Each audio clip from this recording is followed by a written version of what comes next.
Almost there.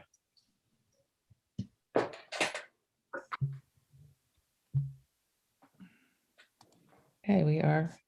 You did have a lot of questions. Yeah, I know. We probably won't get through everything, but thank you for joining us. So we have our Fairfield State Legislator delegation with us. Thank you for joining us.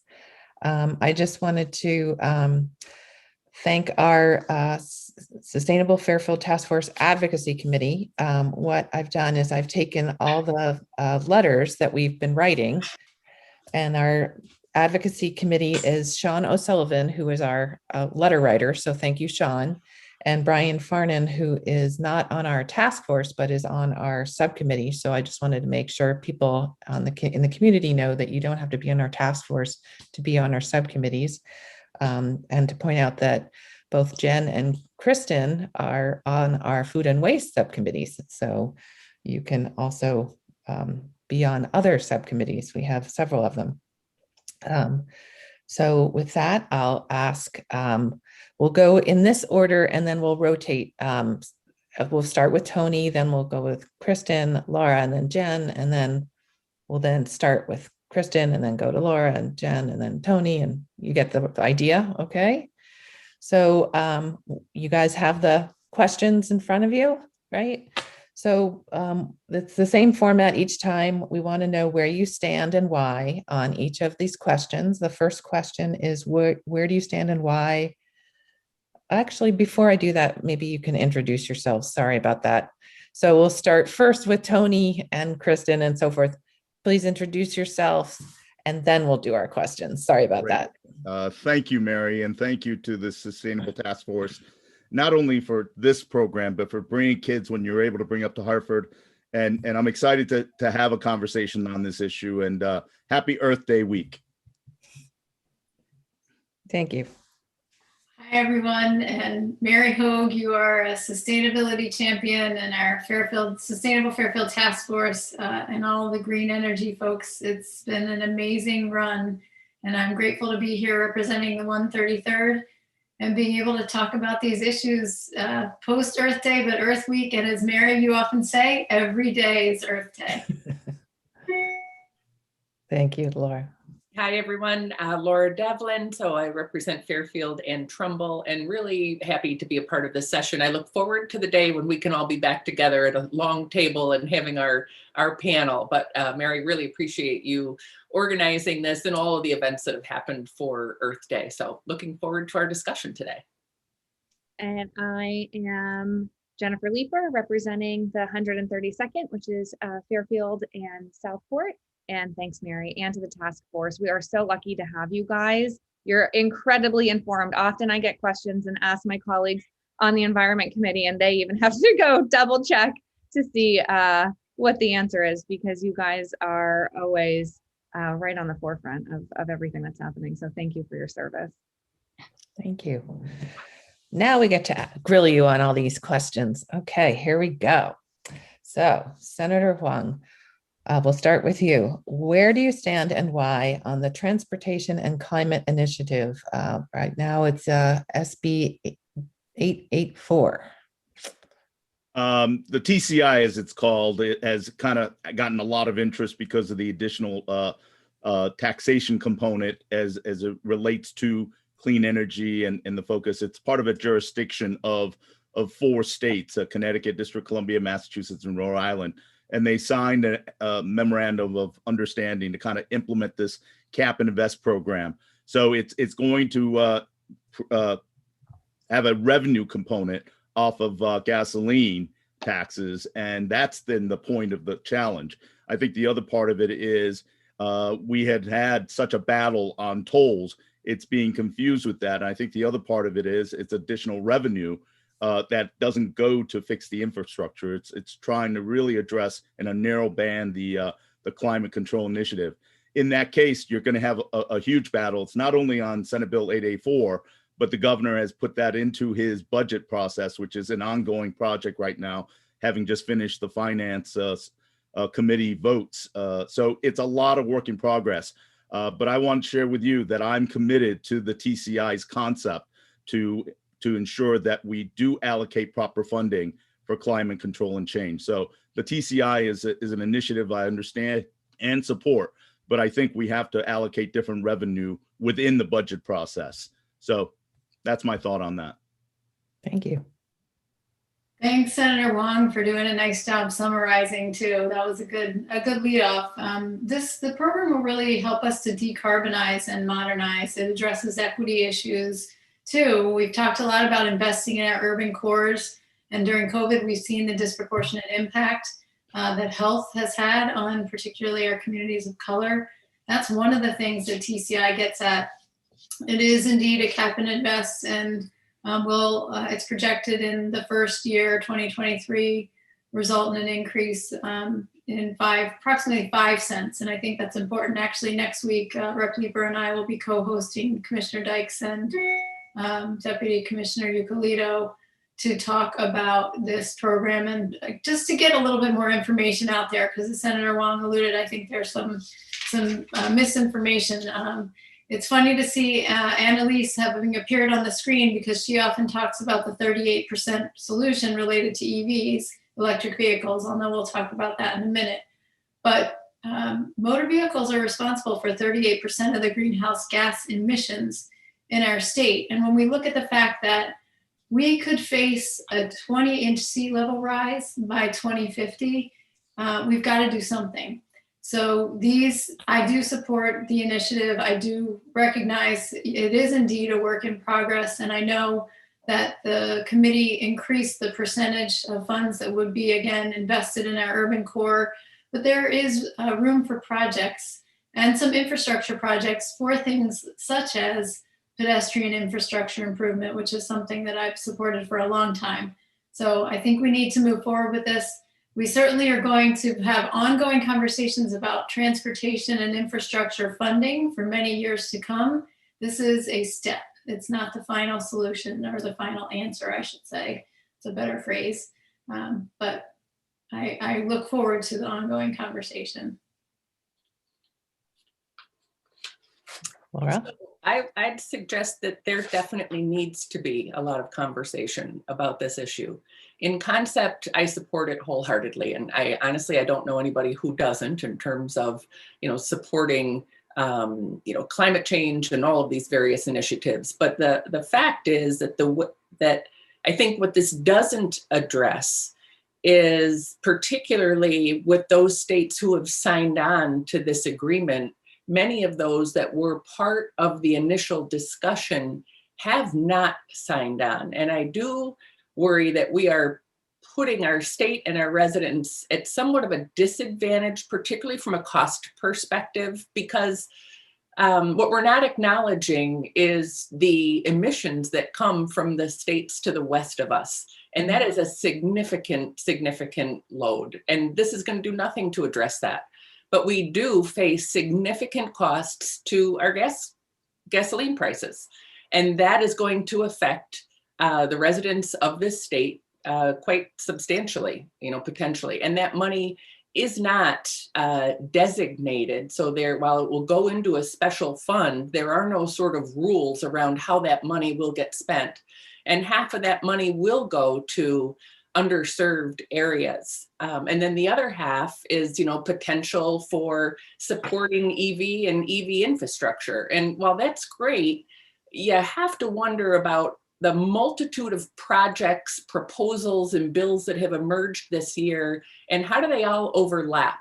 So I support this in concept. I think there's a lot of, as we like to say, devil in the details that need to be worked out.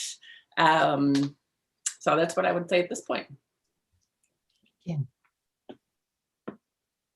So I'm really excited about this proposal. I think we have delayed really bold action on climate change for far too long. There is never an easy time to do something hard. We have some of the least clean air in the country, and there is no doubt this is not some sort of panacea, cure-all silver bullet. No such thing exists. But it is a continuation of meaningful steps to invest in holding polluters accountable for their pollution.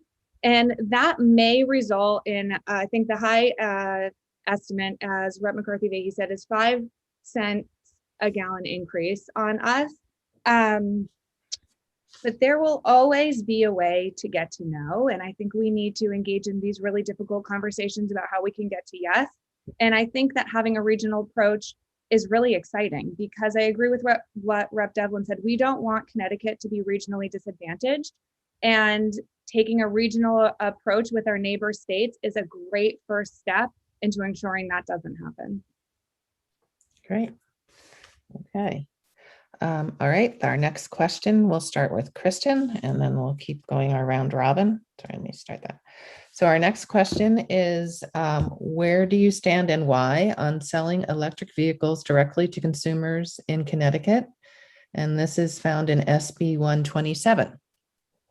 Thanks for the question. And I've been a supporter of this movement, I should say, since I was first on the Transportation Committee. I can remember running up and down the stairs at the end of session, trying to talk to the folks in the Senate to try and move an earlier version of this bill forward. And I will again reference those wonderful constituents who helped to provide us information, resources, and support as we work on these bills. And again, I'll name Annalise, as she uses the phrase, the 38% solution. Now, again, it's one of the solutions, but we need to be able to provide opportunities for our electric vehicle sales to have some advantages. And we know that so many other states have been able to come to the table and come to solutions for this. I know there are still conversations that are happening with our dealerships. I know that there's still a ways to go, but I'm really hopeful that this is the session that we can pass this legislation. It ties into the answer I gave on the first question and what we all talked about. We live in a coastal community and we've seen firsthand the impact of sea level rise and of inland flooding and of the changes in climate and what it's meant to families and individuals and their homes and their property and the impact on day-to-day living. So this is one of the things that we need to do. Great. Laura? So I supported this legislation out of the Transportation Committee, as I have in prior sessions. And, you know, it's funny because, you know, certainly the desire for certain electric vehicles that have not been available for sale in Connecticut, we want to make that available. And the headline, the easy commentary is, well, of course, let's just make them for sale. It's the right thing to do. But there are consequences, and sometimes there's unintended consequences. I did support the legislation, but the reality is there are agreements that our car dealers operate under, and that really needs to be revisited. So I think there's always lots of pieces to the puzzle. So while I'd love to just, you know, yeah, let's go, you really have to think about what are the implications of what it is that you're doing. So I supported the legislation. We do have an incredibly active community, which I think is great. But there is more work to do because as I said, there are other sort of boundaries and agreements in place with our auto dealers that just also needs to be factored in. And there were certain agreements and promises made before this legislation moved forward, which is really important because in the legislature, we operate on the basis that, you know, our word is our bond. And sometimes that changes and causes other issues too. So again, I was happy to support this out of committee. There is more work to do. And I think we really need to, you know, be thoughtful in the legislation that we do pass to think about broader ramifications and other things that we need to do to, you know, ensure that we're achieving the goals that we want. Jen? Next. I won't repeat what my colleagues said. I know that there's a tremendous amount of details to this proposal, but I also think that we have a goal of 150,000 electric vehicles by 2025. That's just around the corner. And we're going to need every avenue available to us to try to reach that goal. And I think we likely have many neighboring states we can look to as good examples about how they could make this work in an equitable way for their dealerships as well. You know, on regards to the electric vehicles, I'm a proven strong supporter of EVs, and in fact have driven an all EV and built a charging unit in my own home. I love driving my Chevy Bolt. One of the things I've learned from the Incredible Challenge is we need to get greater adoption. One of the things I've learned is the challenge is not simply getting access and buying the electric vehicle. We need to do a far better job of infrastructure.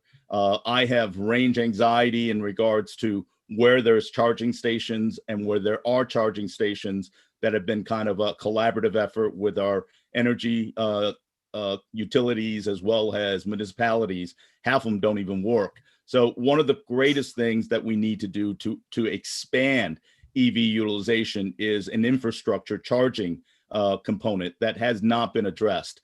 I think the other thing is I'm no longer in the Transportation Committee where this bill has been, and being ranking in 3 different committees in zoning, in insurance, and in public health, and also being the ranking leader on the bonding subcommittee, I've been so consumed. In fact, yesterday was the completion of all of our committee debates and votes. So I'm eager to learn more about this stuff. And I think there can be a compromise, because at the end of the day, I'm absolutely a strong supporter of EV increased utilization. It is an important thing from a standpoint of climate and being able to move away from fossil fuels. And I want to extend my my fondest regards to Annalisa. I know we've been trying to get a hold of each other, but Annalisa, if you know my schedule for the last month, you would have had your head spinning. But I am a strong supporter of EV utilization. But at the same time, I think we need to do a far better job in creating an infrastructure so that we can be comfortable and have easy access to charging these vehicles. And right now, we've not done a good job. And I know there was a bill relating to the cheaper program in which there's some subsidization from the state and also the federal government in increasing the purchase of EVs. And I know the federal government under the Biden administration is considering a more lucrative incentive. But that being said, even if we sell all the cars, the challenge has always been the infrastructure to be able to maintain that kind of comfort of practical use. So it's important, and I would be very supportive of how we can expand this for all of our manufacturers in this state and throughout the country. So, and if I could just jump on that, Senator, because, and I see Annalise had also made a point regarding some of the charging stations, but that is a question too, right? So as we're building infrastructure, it would be ideal to have universality so that there was sort of a standard, kind of like any gas pump will work in any gas powered car. My understanding is that the charging stations are not so universal, and that just seems like, as we're embarking on kind of a new era of broad expansion, that would be something to also advocate for, right? So you don't have to worry about going to a charging station that'll work for a Chevy, but it's not going to work for a Tesla, or it's not going to work for one of these other new brands that are emerging that might come into our state. We have such a few number of people on here. Annalisa, if you want to talk we're trying to give it just 2 minutes per person. If you want to give a 2-minute. Love to listen to Annalisa. Welcome, Annalisa. There she is. But again, we have a long list of topics, so 2 minutes, please. Sure. Well, thank you very much. And Kristen, I really appreciate your comments. And Tony, I do appreciate your comments about infrastructure. And let's hope that the Biden administration does plan an infrastructure plan that includes electric vehicle infrastructure.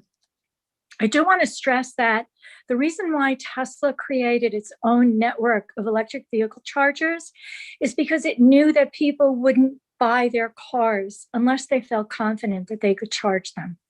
So when you have an electric vehicle, first you have to install a charger in your home, because 95% of all charging happens at home or more. During the pandemic, I rarely charge outside of my home. And then the other place I charge is at Tesla Superchargers. And our vehicles come with 1,000 free miles of supercharging, which is really wonderful. And if we refer someone they get 1,000 free miles and we get another 1,000 free miles of supercharging. Also, Tesla has made that network available to other OEMs from day one, and they have opted not to participate. So that is on them in all fairness. Annalise, when you say 3 miles, do you have to pay for charging? No, I have free supercharger miles. So I go to the supercharger, I plug my car in, I have a Tesla Model 3.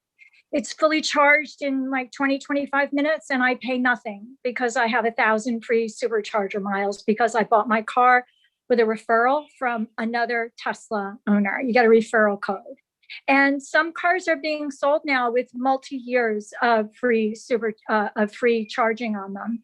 When I bought when I leased a Nissan Leaf, that was the first EV I had 2 free years of charging.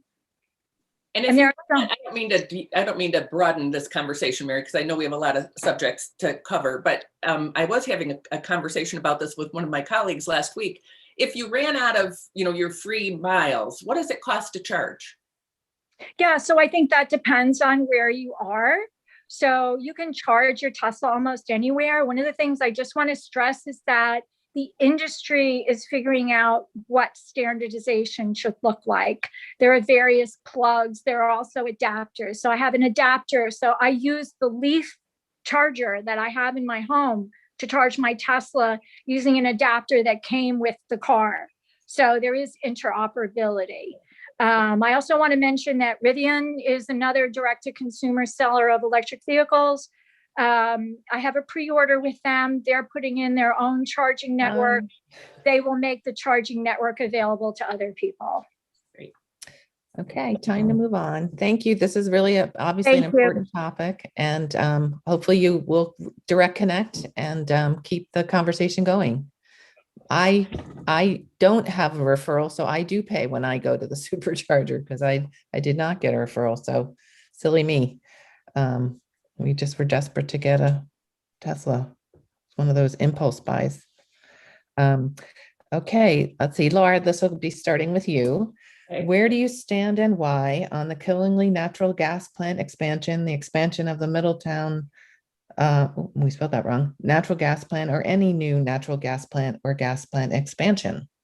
So I know that the Killingly plant, that's out of our hands at this point, and I think it's kind of tied up with some deep, permitting. And the notion of it sounds like, if you were in favor of natural gas, that it might help in terms of energy availability, but it'll really be more of a benefit to New England than it would for Connecticut. So I'm not a big advocate for that plant, but also I really don't have any input in terms of how that would move forward. If it came back to the legislature at this point, with what I know of it, I don't know that I would be supportive of moving that forward at all. Jen? So I think Rep. Devlin just said it's not necessarily in our hands, but I think the big picture is how do we meaningfully continue to make progress toward a more renewable future and less reliance on these big plants. And unfortunately, like the technology and our availability to be realizing our renewable goals isn't quite there yet. So what can we do to make sure we have the energy we need? It's not prohibitively expensive for folks.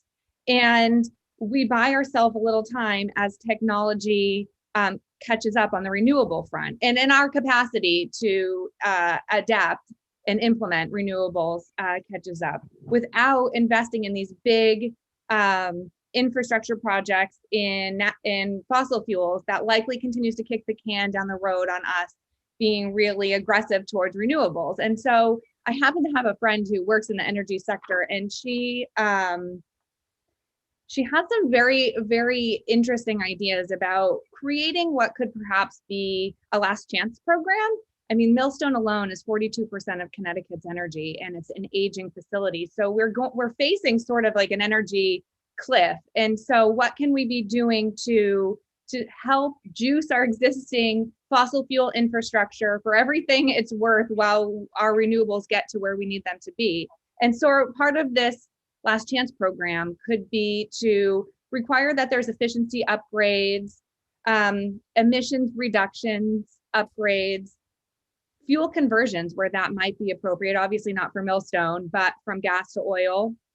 And then capacity expansions with potential financial incentives if they're willing to co-locate renewables at their plant. And I thought that was very interesting idea because we are facing this looming gap of where we want to be and where we are. And of course, there's always this conversation of cost for the ratepayer in this equation as well. So while that might not be squarely in our hands right now as the legislature, I hope it's something we can continue to discuss to bridge this gap. I guess it's me. I am strongly opposed to the Killingly gas plant. I have written too deep, and I've asked the governor to intercede in regards to the approval process that's already been underway. I do not believe natural gas expansion is, and any fossil fuel is the way to go. And I'm happy at least we're looking at gas. You know, at least down in Bridgeport, I know Dominion has transitioned from a coal burning to a natural gas, which is a better alternative. But that being said, for us to make any expansion of fossil fuel plants for our energy is not a way to go. And I've reiterated that. I think we need to focus on solar, wind, and possibly fuel cells. I know that we have undertaken some significant progress in regards to wind energy in the Long Island Sound, and I'm excited about that. But also the state of Connecticut is a world leader on fuel cell. And also on the solar end, I know we are looking at net metering to allow a greater flexibility. I know right now we've allowed a lot of our municipalities to utilize solar and taking over landfills in different areas to be able to utilize it and get off the grid. But it really also needs to put significant pressure on our utilities to make that commitment, because for us to go more toward renewable, it takes the utilities out of the middle man or woman type of perspective, and they're reluctant to it. They're an effective and powerful lobbying source. But for me, Killingly is an absolute no-go. I will continue to fight it vigorously. But I think we also need to look at focusing on renewable energy, where it has to be a true public-private collaboration. Government can't initiate and get that utilization and meet all the capacity. But at the same time, we have to make a concerted commitment toward renewable energy. And I think solar, wind, and fuel cell, and any other possible renewable energy has to be a focus and a commitment from us in government with private sectors. Thanks for this question, and I appreciate the comments of my colleagues. We've got to think about preparing and planning for our future, right? And we need a bridge to our future. And as we think about that, we've got to think about jobs. We have to think about reliability. We have to think about rates. And we also have to think about everybody's favorite word this session, siting and zoning. Yesterday, my husband mentioned to me in passing that there was a big wind farm proposal that was shot down in New York. And I don't know the details, so I can't really speak to that a lot. But I don't want us to be moving in the fossil fuel direction at all.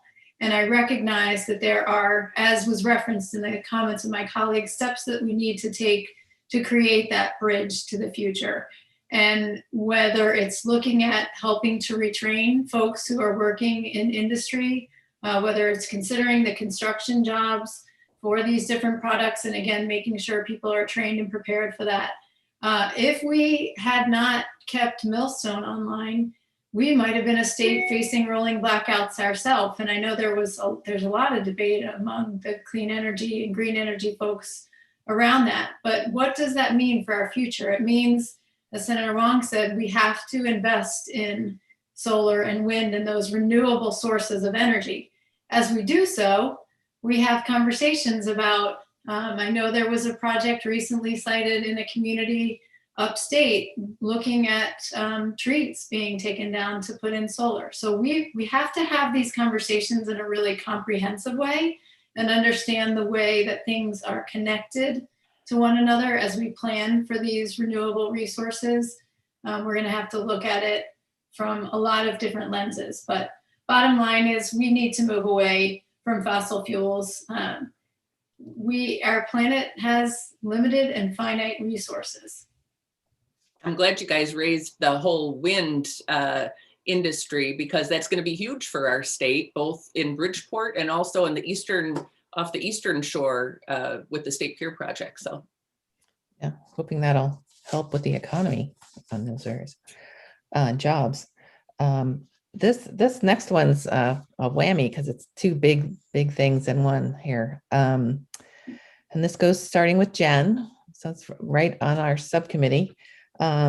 Where do you stand and why on food waste diversion and anaerobic facilities, which is embodied in SB 930, and a general overhaul of our solid waste management and bottle deposit bill, which is in SB 1037? So as for the anaerobic digesters, I actually co-introduced a bill to expand anaerobic digesters this session. I think it's sort of a no-brainer what we should be doing wherever we can. And I often thank Mary for getting me into composting and turning me on to this issue, which is just so simple and such an enormous saver of waste going into our landfills. I saw a quote today about how just one company in Connecticut composting saved, I think it was 3 million pounds of waste going into landfills, 2 million pounds of carbon dioxide in 1 year. It's a really meaningful change. And just sort of anecdotally, composting means instead of filling my giant waste bins every week, they're a quarter full, because so much volume of waste is food waste that can be scrapped. So I am a big advocate for whatever we can be doing to expand those types of programs, and anaerobic digesters is only one of them. And as for the bottle bill, I am very supportive. I think it's long overdue, and I actually wish there was a way to incorporate more types of bottles into it. And it wasn't only the limited bottles, but it was shampoo bottles. I actually wish we were banning the sales of nip bottles.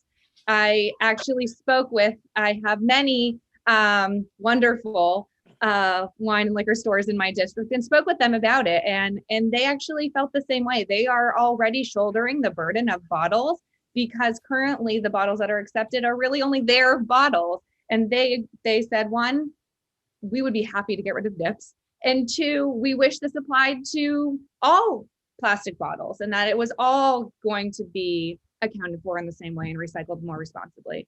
So I think it was a really important step, and I hope we continue to look at ways to expand our recycling capacities. Thank you. I believe it comes to me, right, Yep. Mary?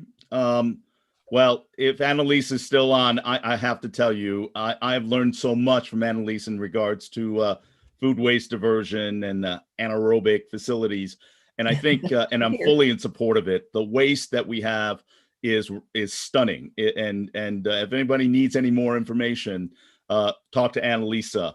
That being said, I think the timing is perfect, because currently we are at a crisis mode in regards to how municipalities in the state and communities need to address the challenge of single stream recycling.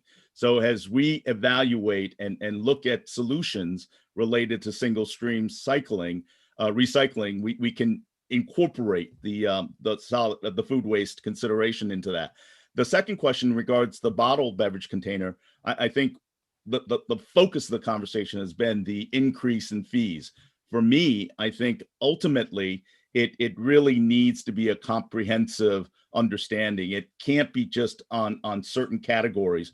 And one of the biggest that we have not been able to incorporate into the recycling fee is soft drinks and sports drinks, which is two of the fastest growing utilization in the marketplace. And I think that has to be a due consideration. And obviously you have to adapt to some of the business considerations, but ultimately, if anybody, and I'm going to make a pitch on May 1st, I know that there is a Earth Day cleanup down at Jennings Beach. And I encourage everybody to go out and do their part to protect and clean the environment. You will find how much plastic waste from bottles litter our landscape. So I'm fully in support of the bottle bill. There is obviously a strong cost consideration for consumers, but I think it is more in line with increasing the fees, increasing the coverage of the bottles that we will be able to redeem. But I think most importantly, it is to educate people to use renewable products and not use plastic, because the real challenge is educating people and understand that perhaps you should drink out of bottles like this and refill waters. And I'm very happy to report that yesterday, one of the bills that got passed out in relates to education funding will allocate funds for all of our schools to be able to have water filling stations. So little things move, but again, it's an important part, but education needs to be an important part, because you need to have people believe that plastic bottles are littering our landscape. Thank you. Mary, thanks for this question. And it's been great to be a small part of the subcommittee, but also to learn from you, the bearer of the compost license plate, and Annalise, and so many others. But also here in my house, my husband is kind of, many of you know, the primary gardener. And right out that window on the other side of my computer screen is a bunch of the compost from our food scraps that are now in our garden. What we choose to do as individuals is important, but what we do on a systemic level has a much broader and greater impact. And that's why we've got to do something. This is a much too large of a percentage of our waste stream. And much like we talk about with extended producer responsibility, when we think about packaging and how we look at the way things go in from a prevention standpoint, that's how I look at this in terms of food waste and how we deal with it. We've got to prevent things from going in, as Senator Wong alluded to. The timing is perfect because we are facing some statewide issues around how we're able to deal with our waste. And this is one really logical way to deal with it. The second issue, the bottle bill, I was so excited to celebrate Earth Day yesterday in Stratford with the co-chair of the Environment Committee, Joe Gresko. And for the first time, I don't know how I missed it as a Boy Scout and Girl Scout leader, not going to the Redemption Center in Stratford, but I got to take a tour. And to Tony's point, actually, I would point people to my state rep Facebook page to see some of the photos of exactly those bottles that Senator Wong is talking about. The fact that, years ago when the bottle bill was passed, we didn't have these energy drinks, and iced tea was not a thing that was in containers. It was something that people made from tea bags in a glass jar on the back patio in the sun. And it was really profound to see just the volume and to see what was able to be sent out to distributors to be then sold to recyclers. And I will say that MLI Redemption Services put together a really phenomenal booklet for us. I'm going to hold this up. And hopefully all of us, I would recommend it to my colleagues if it ends up in your mailbox in Hartford.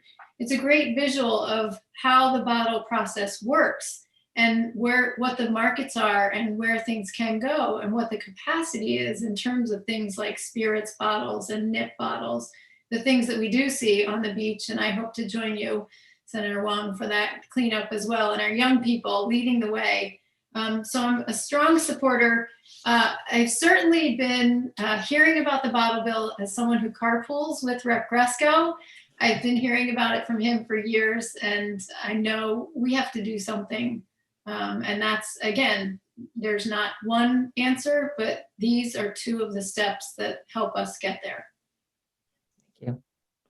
So thanks for these questions. And I support both of these initiatives. So, when it comes to the solid waste, it's pretty incredible that I think the number is 26% of solid waste is food waste. So there is so much that people individually can do to also make a difference. And I think these initiatives can also help our local municipalities that right now are facing huge costs for solid waste management. In fact, I guess it was a few months ago, I had organized a call with the head of DPW and our delegation to get a better understanding of what some of the implications were for our town.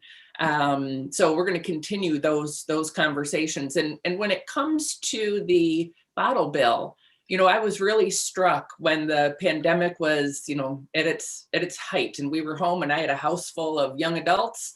And I went out and emptied our recyclable container, and I was awed at the number of things that didn't have a deposit on them. And I understand, we talk a lot about supporting the inner cities. It was the inner city voices that really pushed back on the higher cost for the redemption. But there is also the view that higher redemption might incite more individuals to return their bottles. But so I do think that we need to do something. I made a commitment early on that I would certainly help with this initiative. I was speaking with the chair just Monday, in fact, while we were in session, and we're going to sit down, and I want to just understand what some of the obstacles are, what some of the other issues are with this. And I do think as well that the unclaimed deposits should not just be going into the general fund. I mean, I really think we need to have some dedicated resources. I think, my colleagues have already mentioned the important need for education. So some people might try to recycle and do it on a, well-intentioned, but if, for example, with a water bottle, if you leave that little plastic on it, it creates issues. So how to properly be able to recycle items, I think that's really important. So I'm behind both of these, and I look forward to working with the leaders to hopefully get them across the finish line. Thank you so much. I wanted to point out tomorrow, we're having our official Fairfield Earth Day celebration at the Y, 10 to 1, which is also an EV car show. And after that, at 1 to 3, we're having another cleanup, and that we're meeting at the Old Navy shopping thing. So if you want to sign up for that, you can go to the Mill River Wetland Committee is helping organize that. So that's at mrwc-fairfield.org/engage, and you can find out about that. So just wanted to, if you want to sign up for that. Tony, I guess you are up for this one. I think you No, I think it's Kristen, isn't it? No, yeah. no, Okay. it is you. Sorry, because that All was right. Jen. Or Senator Huang, should I do that way? So where do you stand and why? This is a long one. On SB 950, this was the Forestry Committee's one. On SB 950, the bill that flies in the face of the recent thorough and thoughtful PURA ruling and revokes the longstanding duties of the tree warden and rights of the abutting property owners for tree trimming and removal along the utility corridor next to the 3-line wire poles. The bill makes the electric utilities have complete and final say on what happens to trees in the utility corridor. Well, I'll say this. Our electric utilities have to do a far, far, far better job in being responsive and respectful of the consumer. But it's interesting, Mary, and for the audience, that Senate Bill 950 is 2 parts. Section 1 of that bill actually is very positive because it sets a 90-day deadline for utilities to replace their lines after they've been damaged. I've had many constituents talk about half-repaired poles that have not been safely replaced. So Section 1 of this bill is a requirement that these utility companies, upon storm damage or any type of damage or intermittent repair, complete that work within 90 days. And I think that is a very positive move forward. Section 2 and 3 is an egregious outrage to me, that it literally clears and gives complete control to our utility companies for clearing of trees and impacting people's personal property rights. And obviously the rationale is utilities' argument is that we have too many trees that border the power lines, that in any damage, whether it's wind, rain, or any bit of storm, that they are culpable and obviously subject to the power outages that we experience. But nevertheless, the fact that this gives Section 2 and 3 gives a complete control to those utilities is something that I can never accept. Bottom line, personal property rights is absolutely essential. No utility, no state entity should ever take away an individual's property rights. And unfortunately, Section 2 and 3 of this bill is untenable in violating that. So again, Section 1 is a very positive from accountability. Section 2, because of the advocacy, and that's an important part of this whole discussion, is advocacy like this for people to know more about what's happening in Hartford in regards to legislation that may impact them, allows them to compete, hopefully, on a level playing field with a very deep-pocketed lobbyists that engage in these type of activities. But Section 2 and 3 is absolutely unacceptable to me. It gives total control and it violates people's personal property rights. Thank you. Kristen? Thanks. And for a brief commercial announcement, speaking of Saturday, it's also Drug Take Back Day. So while you visit the Y, you can take your drugs down to the police station, unused medications. There's a drop box in the lobby of the police station that's available 24/7. I couldn't help myself. Thank you for allowing me that, Mary. Thank you. I would agree with a lot of things that Senator Wong had to say.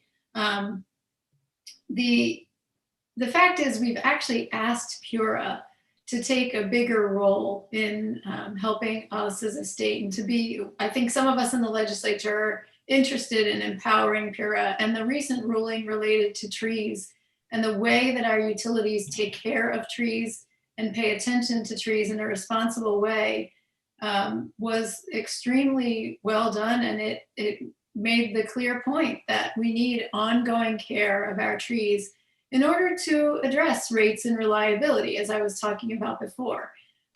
This really does essentially reverse that ruling, and I don't support it, period. I would differ in the sense that I don't think this is about personal property rights. I think this is in utility rights of way. And this, I think the issue is that we want to be sure that in Fairfield's case, we have a tremendous tree warden, that we're using that voice of the people here, that we are not just working together with the tree warden and groups like the Forestry Committee. Again, thank you, Mary, and others. But also respecting that process that PURA has put in place. And this is a constant struggle, right? I have had in the past now 3, what's now 2 town trees in front of our house. And they're, right in the wires. They're those old trees that were put up on the wire side. It's so sad to see them come down.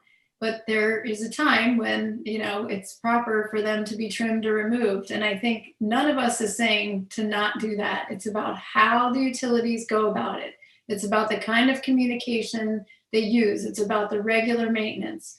And we know there's that balance between people want access to electricity and want reliability on the grid. And the utilities need to be responsive to the communities. And I think that this bill, or at least the sections of the bill that Senator Wong was referencing, really flies in the face of that. Thank you. Laura? So, Mary, I appreciate you bringing this bill to my attention. Was it just a couple weeks ago? Because not serving on energy and technology, I really hadn't been aware of it. And we've seen firsthand with a neighborhood in our town what the utilities will do unchecked in terms of just clearing their right of way. And there's not a lot of consideration for the homeowners. And it's so the bottom line is, I think we've gotten some great summaries about what this bill will do. I promised you I'd look into it. And what I understand so far is that if the bill does move forward, it's certainly going to change. Tree wardens would be a part of it. But I don't know what that final language is going to look like. I totally do not support the bill as it currently stands, and will continue to pursue, getting some further changes should it go ahead. Thank you. Going last, I don't think I have a tremendous amount to add other than that I want to echo, I think, what all my other colleagues have said, and thanking you for your advocacy on the behalf of trees. I think it's one of the things that makes Connecticut so special, all of our trees. how many highways do you drive down in other states and think how beautiful they are? And the Merritt Parkway is stunning because of our trees. You know immediately when you enter New York because it doesn't look the same. And so I think continuing an extremely thoughtful and cautious approach to our trees is essential. And I know that when you tell me Pura has done something really excellent, that your seal of approval means an awful lot. And so I think maybe the issue is, how can we more meaningfully support the communities that don't have a tree warden like we do here in Fairfield to work within the Pura guidelines, to be very thoughtful and meticulous about how they work with the utilities and the property owners to ensure that trees are responsibly maintained and cared for and taken down when there's an incident. I think it's possible. And again, I'm not on the energy committee either, but a bit of a knee-jerk reaction after what happened last summer. And so many people were out of power for so long. And that is outrageous. And utilities need to be held accountable. And I'm not sure that this is the way to do that. So with my colleagues, I'm not supportive of overturning what Pura has done. That would be a better fit for our community. And I know even when the tree warden does deem a tree ready to come down in our community, we often have all the neighbors like watching it. So sad to see a beautiful tree end its life. And so we certainly don't want to be taking down trees needlessly. Thank you. I would say that there is a group of very knowledgeable people that would love to meet with Senator Needleman to, cover the kinds of things and, the trees that will be cut. There will be trees that return. So there should be a discussion of undergrounding on a very extended basis. So if you could help facilitate that meeting, that would really be of great interest. So just to put a plug for that. Kristen, you're the first for answering this question. Where do you stand and why? I think this is probably going to be our last question, actually. Where do you stand and why on the option of creating a buyer's conveyance fee to help the effects of climate change, especially for coastal communities such as Fairfield? There are two bills, HB 6441 and SB 971, which has the state treasurer create and manage the town's resilience funds. This means that each town does not have to hire fund managers and deal with the investments. And we added this just recently to our question that I sent you. There should be a legally binding obligation for these funds to be dedicated. There should be no option for these funds being used for the general fund for any purpose. Thanks, Mary, for the question. First, in terms of undergrounding, I just would note that goes back to that rates part of the rates and reliability. And I'm happy to work with you to get a meeting with Senator Needleman, or at least a phone call. Those two bills are not both conveyance bills. I just want to be clear. I'll start with 971, which is actually a bill in the Planning and Development Committee, which I have the privilege of co-chairing, and Senator Wong serves as our ranking member. These funds are municipal funds. So they are specific for those resiliency efforts. I don't think that the current legislation, as it was previously passed, would allow those to go, certainly not into the general fund, because they're municipal funds. They don't belong to the state. So what this bill would do would be to, rather than requiring the individual municipalities to have to manage those funds, for example, we have pension trusts and we have a pension board that manages the pension funds, which are significantly larger assets in those communities that have them. But this would allow the state treasurer to manage the funds on behalf of the municipalities. The funds themselves would retain with the municipalities. Senator Christine Cohen has been a tremendous advocate of this, and I've supported those efforts and tried to move that through the committee. We do have a little bit of work to do with both the treasurer's office and Senator Cohen to try and make sure that we have things right in that bill. So that's one that, yes, I do support. And the conveyance option, again, Rep. Gresco, our House Environment Committee co-chair, has been a long time advocate of this measure. And I'll speak to my carpooling. He's had lots of time to bend my ear on this. Just like we have an affordable housing trust fund here in Fairfield that is a mechanism for the community to help provide investment dollars that will help us plan for the future and invest. The same is true for this conveyance option will help communities who choose to adopt it to have funds to invest in open space and conservation for their communities. In the past, it's been certainly just a struggle to get support, in part because of the struggles with the real estate market.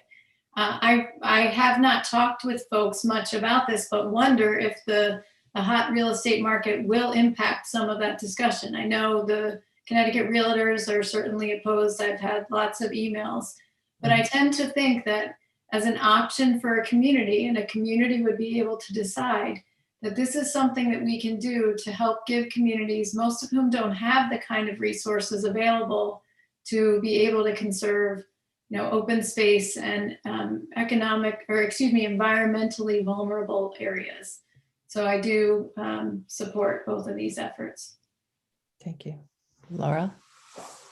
So I have to tell you, I'm a little bit mixed on this one because I understand the need to have resources, for coastal resiliency and all of these initiatives. The challenge comes with adding something else onto the cost of a house. And we've spent so much time talking about the ability for someone to buy a home, the affordability of homes in our various communities. And the way that the bill is currently outlined, as I understand it, and this is something I think that the realtors did outline, if somebody was going to sell a $300,000 home because they wanted to buy up, maybe in their same community, and purchase a $500,000 home, the fees involved in that are almost $5,000 between the buyer and the seller. I mean, it's significant on top of the other fees that already exist. So I know it's a challenge because I support the concept of getting the funds, and I'm just not sure that this is the way to do it. I appreciate that it's permissive so that communities can choose to do it or not, and I think that is the right way to go. But again, I'm very deeply concerned about the cost of being able to get into a home within the state of Connecticut. That's something that we've talked about a lot this session, and those discussions aren't over yet. So I'm very supportive of the cause.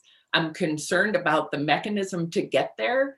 And I'm not sure what other alternatives actually exist. So I think this definitely needs more conversation. We are clearly in a hot housing market as people are fleeing New York and choosing to move to Fairfield County, and house prices, have increased, but that is going to also increase the fees. We could say that's more money that could go to support this fund. But I think we need to be cautious about always tacking something on to the cost of a real estate transaction. So love the idea. I'm not sure about the implementation. So I share a lot of Rep. Devlin's, I don't want to label what you shared hesitations, but just cautions. We've been spending so much time talking about how we can make housing more affordable. So I think we just want to be really strategic as we talk about this. But then on the other hand, a municipality doesn't have a lot of levers to pull to raise funds locally. And surely housing is one of them. Fairfield is projected to have the greatest impact of any coastal community in the whole state in terms of rising sea level. And the vast majority of that is in the 132nd. And I think giving communities tools to raise the funds they need to face that challenge head on is really important. So I am supportive because it is permissive. It allows communities that think this is a tool they want to take advantage of to utilize it. But it does give me pause as we are also weighing the importance of increasing affordability in housing and ensuring that more people have access to afford to live in our communities. So I think there really is never an easy way to raise revenue. At the end of the day, it comes from us, no matter where you tack it on. But I think this is a crisis, and I worry that the expense of not investing in preventative measures will just dwarf this expense up front. Well, Mary, giving us an hour on all these great questions is optimistic. But hey, most important and critical on both of these bills is that they give our municipalities the permissive language and an opt-in provision. That's really important rather than a state mandated requirement. I also want to compliment David Bingham of the League of Conservation Voters, who have bent my ear for the last 3 years on the conveyance fee, because I was very concerned in regards to increasing the cost, as Representative Devlin cited. But this was an opt-in. It allows communities that want to preserve open space, create watershed protections, to be able to opt in should they want to choose that. It is not a state mandated requirement. So as a result of that, it gives the collaboration with municipalities to look at that conveyance fee directly targeted and put into a specific account. The other components of 6441 are quite interesting. It authorizes municipalities to expand powers on stormwater authorities, but also flood and erosion. But the other thing that is important from a standpoint of what we all talked about was giving further responsibilities and allocation of funds to the Green Bank. We're very lucky in the town of Fairfield with Brian Farnan, who is very active on a general council and is active in the Sustainable Task Force, that we are now allowing Green Bank. We are the first in the country and have received national recognition to be able to create private partner dynamics, to be able to look at sustainable, renewable energy initiatives, and to be able to use the Green Bank in a private marketplace to initiate these kind of investments. So that this bill is 6441 is, again, opt-in and permissive. The other important bill that you cited earlier is the fact 971. And this is one thing that I wanted to share as we kind of close out. Representative McCarthy-Vahey and I both are on the leadership role within the Planning and Development Committee. This was one where the treasurer came and spoke to us and created an opt-in to allow communities to create a focused fund in regards to resiliency. And I can share with you that our vote, despite all the contention that people talk about up in Hartford, was unanimous and bipartisan. So again, this is about thinking out of the box, allowing communities that want to do more, the permissive and opt-in, to be able to create their own sustainable funds, their resiliency focus to do that. But other communities that may not have coastal considerations could look at open space preservation and energy, renewable energy initiatives. Again, this is the most important thing that we need to know of both of these bills is it's creative thinking, and it allows our municipalities the control to opt in and permissive language rather than a state mandated takeover and requirement. Mary, can I just add on to what Tony said? I think it's really tremendous to give the municipalities the tools. And these are really big issues in terms of the resilience pieces and what we're facing for our environmental future that are going to require both state and federal investments and solutions as well. Yep. Well, we had 4 more questions that we had, but we covered a lot of ground. I thank you so much for your time. I know you're very, very busy. It's a long session, and I appreciate everything that you do. We all do. And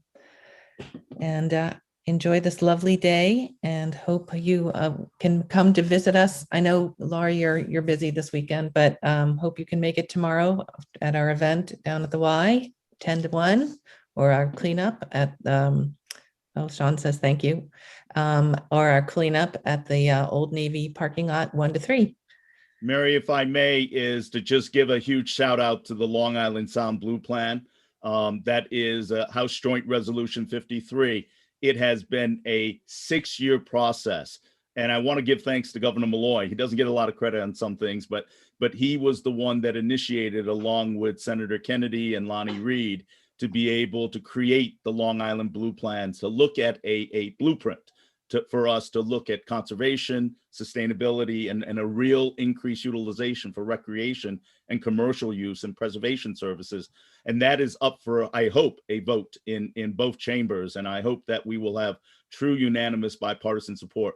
The Long Island Sound Blue Plan, for those that are interested, they can go to the Long Island Sound Blue Plan, Google it, and it'll pop up. It is an incredible, comprehensive plan and blueprint that is something that we should be extremely proud of. And I know this was truly a labor of love for so many people because we are a community. Glad you gave that shout out. And Mary, just in closing, I want to thank you. You are such a strong advocate. You are always bringing issues, bills to our attention. And I am grateful for that. So really, we are lucky to have you, and please continue on. And I look forward to working with you on some of these issues. Thank you. Thank you for all your support for all of that. Okay. Thanks so much. Have a great weekend. Thank Bye-bye. you. Thank you. Bye, everyone. Oh my God. Stop recording.